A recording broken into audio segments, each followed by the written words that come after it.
ሰላም ውድ የቻናላችን ቤተሰቦች፣ ሲገጥሙን በነበሩ የተለያዩ እክሎች ምክንያት ለረጅም ጊዜ ቻናላችን ስራ አቁሞ የነበረ ቢሆንም አሁን ግን ከመቼውም ጊዜ በተሻለ መልኩ ተመልሰናል።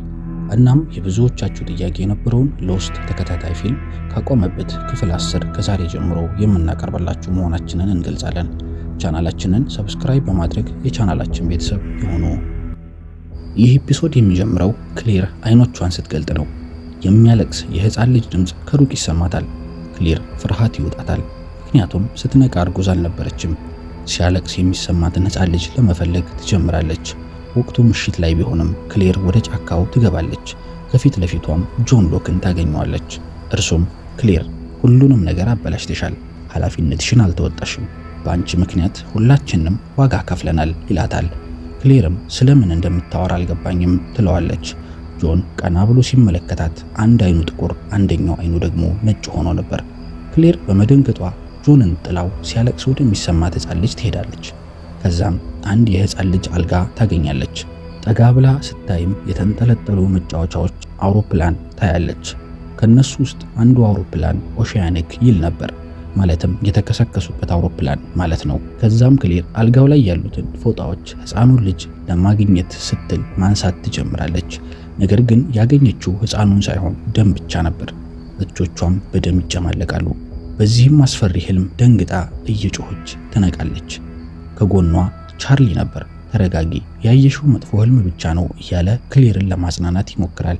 ክሌር ግን በእጅጉ ደንግጣ ስለነበር በቀላሉ አትረጋጋም። ሌላ የሚገርመው ነገር በህልሟ እጆቿ በደም ተነክረው አይታ ነበር። ነገር ግን ስትነቃም እጆቿ ደም በደም ሆነው ነበር። በሚቀጥለው ቀን ጃክ ክሌርን ቼክአፕ ያደርጋታል።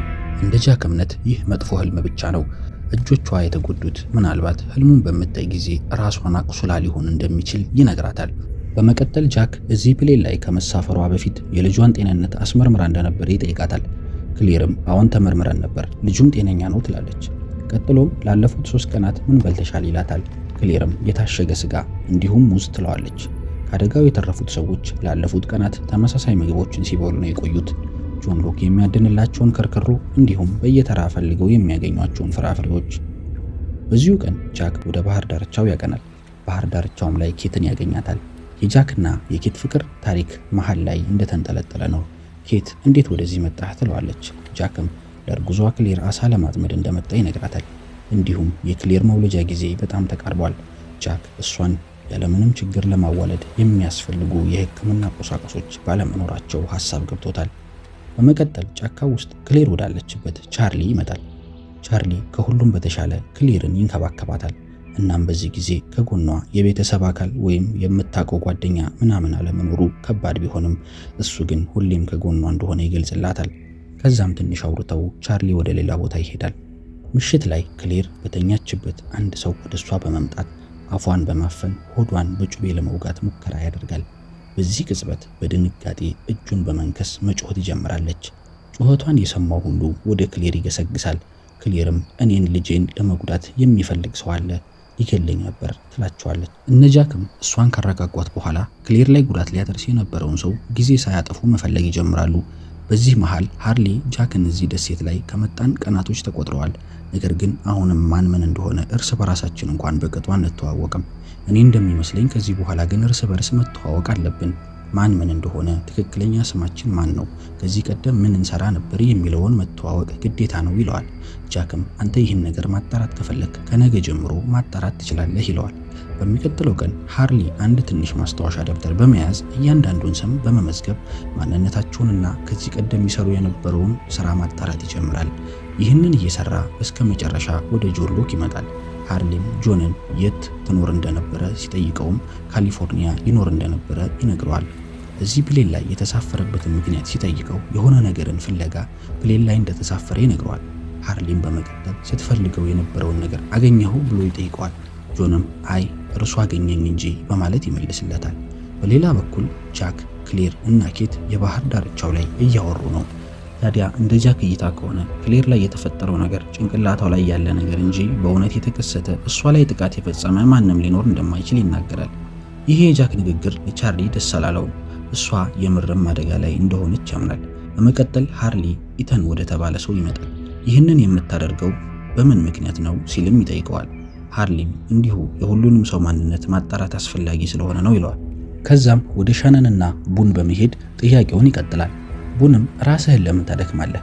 የሁሉንም ተሳፋሪ መረጃ የያዘ መዝገብ እዚህ ፕሌን ላይ ያለ ይለዋል። ሃርሊም እርሱን መዝገብ የት ነው የማገኘው ይላል። እዚህ ባህር ዳርቻ ላይ እቃዎችን የሚያከማቸው ማን ይመስልሃል ይለዋል። ሃርሊም ስዌር እንደሆነ ስለገባው ወደ እርሱ ይሄዳል። ይኸውልህ ስዌር፣ የተሳፋሪዎችን ሙሉ መረጃ የያዘውን መዝገብ ለአንገብጋቢ ጉዳይ እፈልገዋለሁ። ከቻልክ ስጠኝ፣ ካልሆነ ከዚህ ሂድልኝ በለኝ ይለዋል። ስዌርም እሺ ከዚህ ዞር በልልኝ ይለዋል። ነገር ግን ሃርሊ ስዌር መዝገቡን ሊሰጠው የሚያስችልበትን አንድ ስምምነት ያቀርብለታል። ከዚህ ቀጥሎ ዋሻው ውስጥ ጃክ ወደ ክሌር በመምጣት ክሌር ታውቂያለሽ፣ አንቺ ላይ የሆነ ያለው ወይም ደግሞ ሰው ጥቃት የሰነዘረበሽ መስሎ የሚታይሽ እውነት አይደለም። ይህ የሆነው በአውሮፕላን አደጋ ምክንያት እና ደግሞ በእርግዝናሽ ምክንያት የተፈጠረ ግዠት ነው እንጂ ሌላ አይደለም። አስከትሎም አንድ መድኃኒት ይሰጣታል። ይህ መድኃኒት ከእርግዝናሽ ጋር ፈጽሞ አይጋጭም፣ ላለሽበት ሁኔታም ይረዳሻል ብሎ ይሰጣታል። ክሌር ቁጣ በተሞላበት መልኩ ተመልከት፣ እኔ እብድ አይደለሁም፣ ያየሁትም ሆነ እኔ ላይ የደረሰው ነገር በጠቅላላ እውነት ነው በማለት በንዴት ጃክን ጥላው ትሄዳለች። ክሌር ከወጣች በኋላ ቻርሊ እርሷን በመከተል ያረጋጋትና ሊያጽናናት ይሞክራል። ሆኖም ግን ክሌር እሺ አትልም። ባህር ዳርቻው ላይ ደህንነቴ የተጠበቀ ሊሆን ይችላል በማለት ጉዞዋን ትቀጥላለች። በመንገዳቸው ላይ ድንገተኛ ህመም ይሰማታል። በዚህም የመውለጃ ጊዜዋ የደረሰ ስለመሰላት ትጨነቃለች። ቻርሊንም ጃክን እንዲጠራላት ትነግረዋለች። ቻርሊ እዚህ ጫካ ላይ ብቻሽን ጥዬሽ አልሄድም ይላታል። ክሌርም ከህመሙ ብዛት በመጮህ እባክህ በፍጥነት ሂድ ትለዋለች። ቻርሊም በድንጋጤ እየሮጠ ወደ ዋሻው በመመለስ ላይ እያለ ኢተን የተባለው ልጅ መንገድ ላይ ያገኘዋል።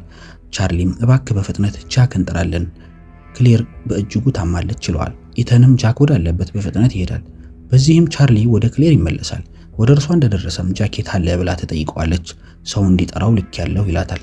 ከዚህ በኋላ ፊልሙ የክሌርን ያለፈ ህይወት ለማሳየት ወደ ኋላ ይመልሰናል። ከወራቶች በፊት ከቦይፍሬንዷ ሮበርት ጋር በሰላምና በደስታ አብረው ይኖሩ ነበር። ነገር ግን ከዕለታት አንድ ቀን የጸነሰች ስለመሰላት የፕሬግኔንሲ ቴስት ለማድረግ ትወስናለች። በዚህም እርጉዝ መሆኗን ታውቃለች። እናም ሁለቱም ይጨነቃሉ። ምክንያቱም ሁለቱም ገና ወጣቶች ስለነበሩ ልጅ ለመውለድ ይቅርና ለጋብቻም ዝግጁ አልነበሩም። ክሌር በተፈጠረው ነገር በእጅጉ ስለተጨነቀች ማልቀስ ትጀምራለች።